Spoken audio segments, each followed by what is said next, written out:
Hola y bienvenidos a otro speedrun de un cuento de Edgar Allan Poe. El día de hoy traemos El retrato oval, uno de mis cuentos favoritos desde que era niño y no paraba de leerlo en aquel tiempo. Pero antes un traguito.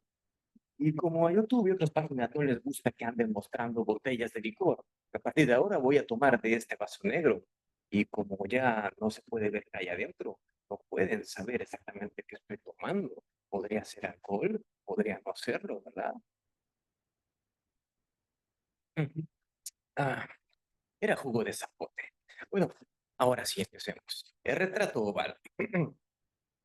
El castillo en el que mi criado se había decidido entrar por la fuerza antes de dejarme, en mi grave estado, pasar la noche al aire libre, era uno de esos edificios construidos con una mezcla de lobreguez y esplendor que durante mucho tiempo se han alzado en los Apeninos, tan reales como en la imaginación de la señora Radcliffe. En apariencia, había sido abandonado recientemente, aunque de forma temporal.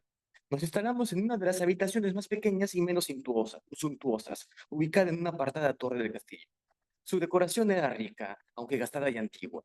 Sus paredes estaban cubiertas de tapices y adornadas con múltiples y variados trofeos heráldicos, junto con un gran número de pinturas modernas en marcos con arabescos de oro. Esas pinturas, que colgaban no solo de las paredes, sino que también aparecían en los diversos nichos de la extraña arquitectura del edificio, causaron en mí un profundo interés, tal vez por mi incipiente delirio. Ordené a Pedro que cerrara las pesadas persianas de la habitación, porque era de noche, que encendiera los altos candelabros que se alzaban en la cabecera de mi cama y que abriera las cortinas de terciopelo negro que la envolvía. Deseaba que todo esto se hiciera para poder entregarme, si no al sueño, sí a la contemplación de esas pinturas y a la lectura de un pequeño libro que había hallado sobre la almohada, que criticaba y describía los cuadros. Leí mucho tiempo y observé las obras con mucha devoción. Las horas pasaron volando, rápido y placenteramente, y pronto se hizo medianoche. La posición de los candelabros me disgustaba y, estirando la mano con dificultad, en lugar de despertar a mi sirviente, los coloqué de modo que iluminaran mejor el libro. Sin embargo, este movimiento produjo un efecto completamente imprevisto. Los rayos de las numerosas velas, había muchas, cayeron en un nicho de la habitación que se había mantenido oculto desde el momento a causa de una de las columnas de la cama. Así pude ver a toda luz una pintura que no había visto antes. Era el retrato de una joven que empezaba a madurar y a convertirse en mujer. Miré la pintura rápidamente y después cerré los ojos. No pude entender por qué lo hice, pero mientras mis ojos permanecían cerrados, se cruzó por mi mente la razón de mi actitud. Era un movimiento impulsivo a fin de ganar tiempo para pensar, para asegurarme de que la vista no me había engañado, para calmar y tranquilizar mi imaginación, para poder mirar de forma más obvia y certera. En 2 minutos miré fijamente la pintura otra vez. Ahora no podía dudar de haber visto bien, ya que la primera luz de la vela sobre la tela había parecido disipar el estupor de soñación que pesaba sobre mis sentidos y me había despertado. El retrato, como he dicho, era de una joven mujer. Mostraba solo la cabeza y los hombros. Estaba realizado con la técnica denominada Quiñete, al estilo de las cabezas favoritas de Sully. Los brazos, el seno y hasta las puntas de su brillante cabello se mezclaban de forma imperceptible con la vaga pero profunda sombra formada por el fondo del retrato. El marco era oval, muy adornado y, y afiligranado en estilo morisco, como una pieza de arte, pero para nada era tan admirable como el retrato en sí. Sin embargo, no podía ser la ejecución de la obra ni la inmortal belleza del retrato lo que tan vehementemente me había emocionado. Menos aún era que fuera mi imaginación, sobresaltada de su adormecimiento, lo que había confundido la cabeza con una persona viva. De repente, vi que las peculiaridades del dibujo de la viñeta y del marco tenían que haber rechazado semejante idea, impidiéndome incluso que me distrajera por un momento. Me dediqué pensando profundamente en esos temas durante una hora, tal vez medio sentado, medio reclinado, con la vista posada en el retrato. Por fin, satisfecho con el verdadero secreto de su efecto, me dejé caer en la cama. Había descubierto que el hechizo de retrato era la absoluta apariencia de la vida, la expresión que primero me había sorprendido y después me había confundido, sometido y aterrado. Con profundo y reverente temor, coloqué el candelabro en su posición inicial. La causa de mi gran agitación había desaparecido de mi vista.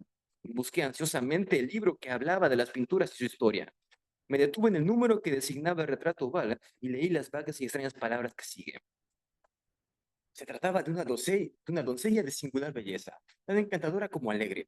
Fatal fue la hora que vio, amó y desposó al pintor.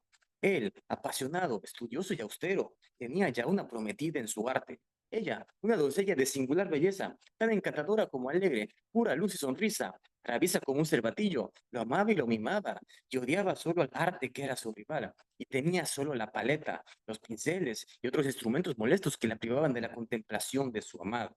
Fue terrible para la dama oír hablar al pintor de su deseo de retratarla, pero ella era humilde y obediente, y permaneció sentada durante horas, posando en la elevada y oscura habitación de la torre, donde la luz solo caía desde lo alto sobre la pálida tela.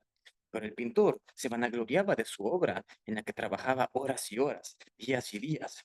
Era apasionado y salvaje, un hombre de carácter que se perdía en sus ensueños y no veía que la luz que caía tan débilmente en la solitaria torre marchitaba el espíritu de la joven, que se consumía a la vista de todos, salvo la suya propia. Sin embargo, ella seguía sonriendo, sin quejarse, porque veía que el pintor, de grande renombre, obtenía un ardiente placer en su trabajo y luchaba día y noche por retratar a la que tanto amaba, que, no obstante, se debilitaba día tras día.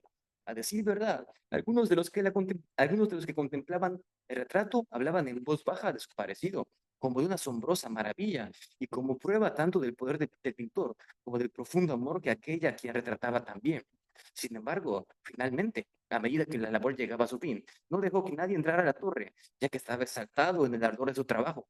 Casi no apartaba los ojos de la tela, ni siquiera para observar el rostro de su esposa, y no quería ver que los tintes que esparcía en la tela eran extraídos de las mejillas de aquella mujer sentada a su lado.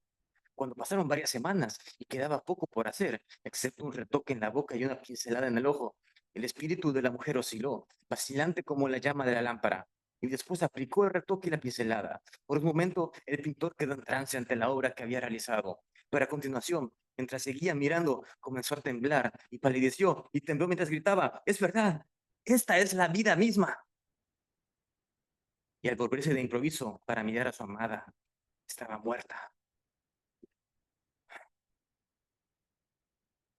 Este cuento dejó mucha impresión en mí cuando era niño. Me imaginaba, por lo abrupto del final, que la persona que estaba leyendo escapaba aterrado de ese lugar, porque le aterraba pensar que en efecto la mujer se había transformado en el retrato. Es lo que yo imaginaba.